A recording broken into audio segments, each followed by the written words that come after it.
watching the channel. I hope you're all safe and well. I'm going to continue our journey into the world of not got, the lost world of Manchester City in the company of Derek Hammond and Gary Silke, of course. Still available on the internet for about between £5 and £6. I've seen the cheapest ones on a very popular website that you probably know, a buying site, if you like.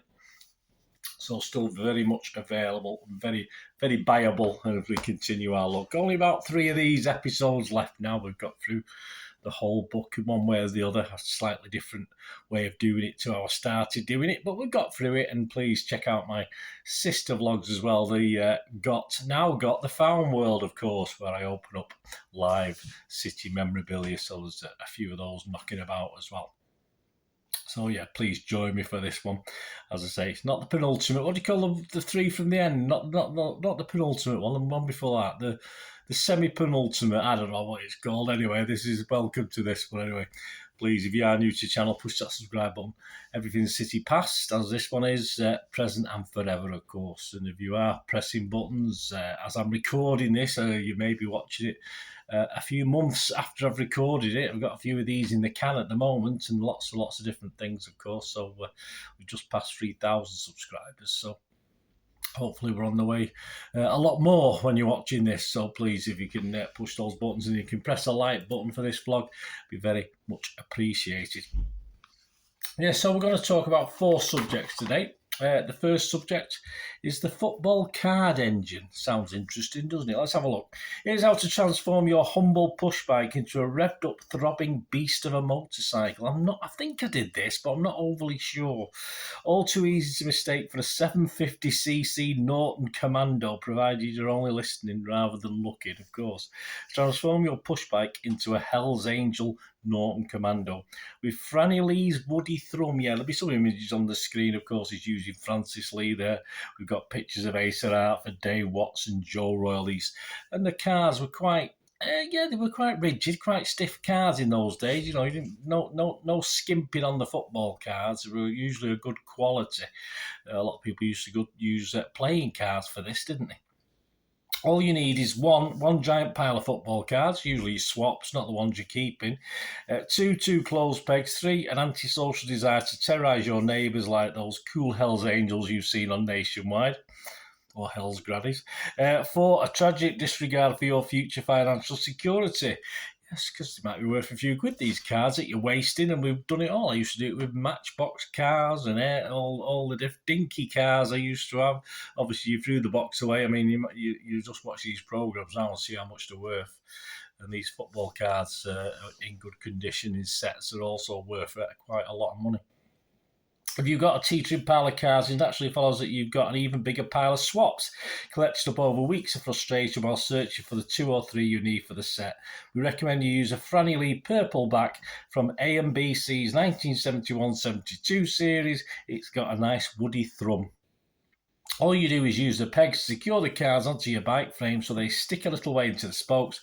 Oh yeah, don't put them in too far into the spokes. It could be a health and safety nightmare. Then push off, taking note of the unusual sensation of slight resistance as you wobble down the gutter, turning heads with a guttural engine light.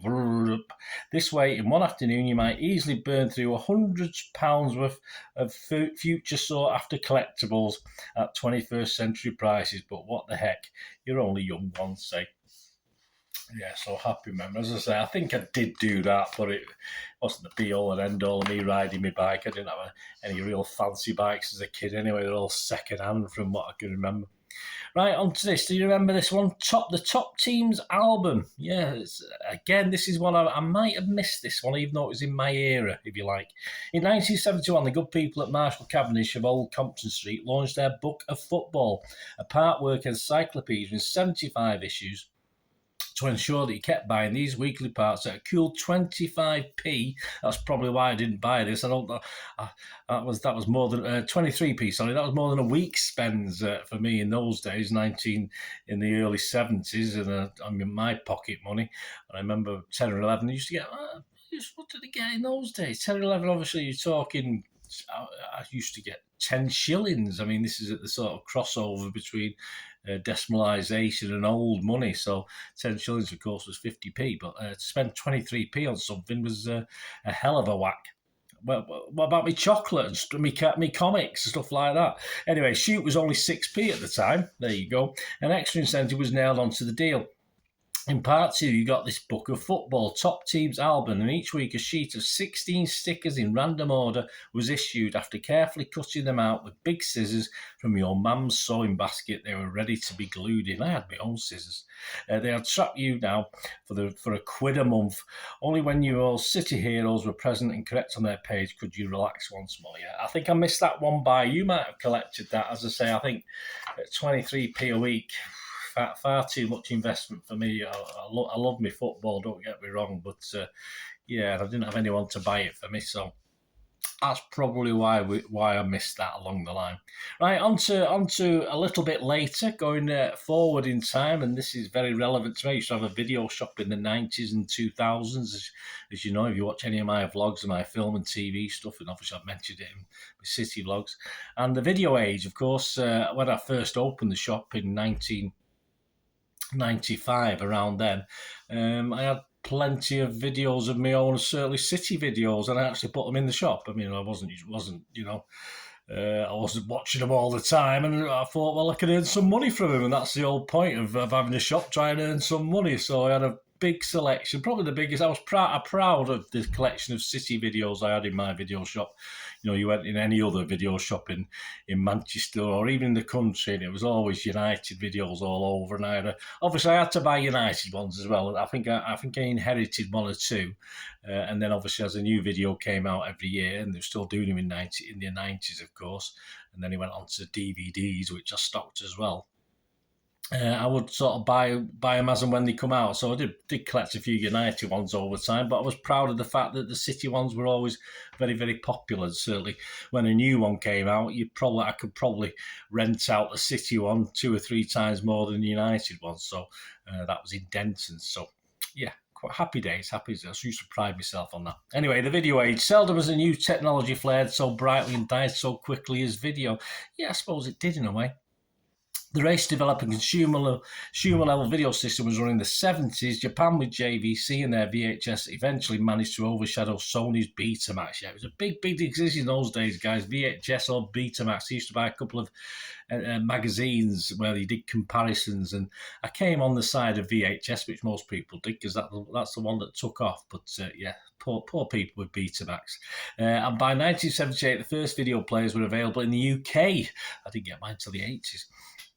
Available, far from affordable for all but the spoiled kids. There you go. Most families got one sometime in the middle of the 80s. Yes, the very first film me and my family watched on VHS was Superman. Christopher Reeve, Superman. It's pretty easy to work out because that's when our Magpie collection of Match of the Day on Kodak E180 tapes begins, not forgetting Saint and Greavesy and Football Focus editions snagged for posterity, when the ability to capture moving pictures off the telly box still seemed like something out of Buck Rogers in the 25th century, where they're painstakingly taping goals from the regional news. I used to tape all the City games. I used to have them all on video stored, and I just lost them and threw them away over time, guys. I know you can get this guy now who's converted a lot of videos to DVD, and you can buy old City games and things. But I used every time they were on telly, whether it's highlights or the full match, I would record them. I had dozens and dozens, probably hundreds of games, but sadly no longer. A video library that could be measured in yards. It was an obsessive and ultimately pitifully pointless exercise. No one plays their rarely early white label editions of black and white match footage from City's successes in the late 60s. Never mind Danny Baker's own goals and gaffes and the endless run of season highlights from seasons that somehow now seem all run together in the mind. They're all out in the garage now, along with the precious unplayed vinyl.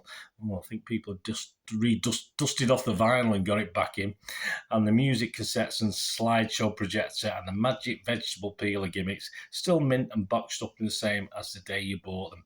One day the plan is to get a special machine where you link it up to your computer and convert them all into DVDs. Well, this is a fairly old book. one day. Yeah, so some obviously Manchester City, the Golden Goals collection. I'm fairly sure I had that one. Manchester City, 200 great goals from 20 years of football. Yeah, I think I've got that one. Oh, I had that one. Lee Bell and Somerville, one of the early ones I would have bought. Soccer Legends. I'm back in the big time. I definitely had that one. And as I did have that's up till about, 4 or 5 years ago. I had approximately 2,000 videos that I sort of sold in bulk, and obviously there's a fair few City ones as well. But as I say, it was just a moment. I don't know why I did it, but at that point in time, it just seemed the right thing to do. There you go. Anyway, that's the video age. What do you remember about the video age and your city videos? They used to bring them out just for games, didn't they, as well? It wasn't a season thing with City. Occasionally, they'd charge you 10 or 15 quid for just a big game played back, that sort of thing. And the final thing we're going to look at today, obviously close to my heart, my first ever football magazine I bought. Obviously, it progressed to, you used to get Roy of the Rovers and stuff like this, but this was actually a football magazine. We're talking Goal, aren't we? Which was one of the first. Obviously, there was ones before that, but that's the first one I actively bought. Of course, we sort of moved on to Shoot, but we'll talk about that in this. It says, modestly subtitled, The World's Greatest Soccer Weekly Goal Launch on the 16th of August, 1968. Yeah, that's a good time to launch, wasn't it? That's for sure. With the right posh do at the Savoy with dolly birds and everything. Yeah, I think City got a fair crack of the whip at that time because, of course, we were league champions. We were champions of England, and we went on to do better things as well, didn't we, in the late 60s and early 70s. So City were always popular in goal, I think, to be honest. Probably more so than Shoot, I think. And you can see from those front covers on the screen now that are up there now, covering me up. Very popular City in those days. Its distinctive covers with bright yellow title on a red background and circular photo design owed a nod to the pop art, and they stood the test of time, still looking fresh and bold to this day. They certainly do. Opinion kicked things off. There's no sitting on the fence with Tommy Docherty. You're either for him or very much against him, or Mary Brown is anyway. Though Bobby Charlton's died, it was the undoubted star turn. I didn't even like it then, guys. I didn't like anything United, so why would I read Bobby Charlton or Tommy Docherty? Although Tommy Docherty had a few other clubs, so it might not necessarily be at United at that time. At that point, City fans were left longing for 1970 and the arrival of Striker comic featuring the soccer world of Colin Bell. Hey, Striker, I remember that. Every week, see Treasure Trove at the back. We'll cover Treasure Trove in, I think, the final edition of this. Goal became a victim of its own success because exactly a year later, encouraged by decent sales, IPC introduced a second football weekly entitled, yes, Shoot. Although both went on to achieve a healthy circulation around 220,000 by 1971, Goal then went into decline and its 296th and final issue came out 2 weeks before the start of the 1974 World Cup. It was then incorporated, it was called Shoot Incorporating Goal or something like that, or Shoot and Goal. A big shoot, and it used to have a little goal underneath it. But and of course it was amalgamated or incorporated into Shoot, which was akin to having to sleep under your little brother's bed. All the indignity there was. Some great covers there, of course. Wyn Davis. The 100 Alan Oakes in action there. You got Franny Lee, got Mike Somerby, Tony Buck, and FA Cup special. I've got one or two of these in the back that I didn't have them originally. I've sort of gone on the internet and bought these over the years. Peter Osgood, Saint or Sinner, but then you got the old king on the front there, Colin Bell, and of course Francis Lee in a League Cup extra. So that would have been the 1970 League Cup final.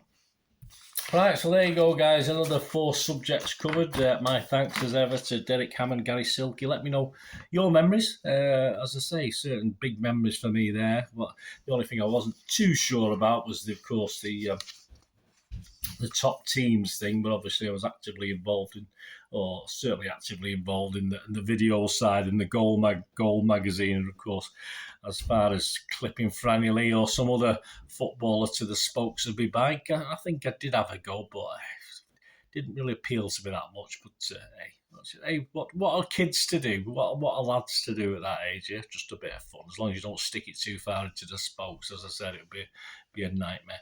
Anyway, let me know your memories on these guys, and as I said, there'll be another couple of these before we get through them all. If you've just watched this one as the first one, please check back. I'll be doing these for probably two to 3 years now, so there'll be a few out there you can look back on. Just type in on the on my YouTube channel and you will find them. And no, not particularly any sort of order, so you can watch them as you wish. Thanks for watching, guys. Let me know, please. Leave us your comments. Let me know your memories. It'd be great to hear from you. Till we meet again, that's one thing, don't I? Please stay safe, Blues. Come on, City. Bye for now.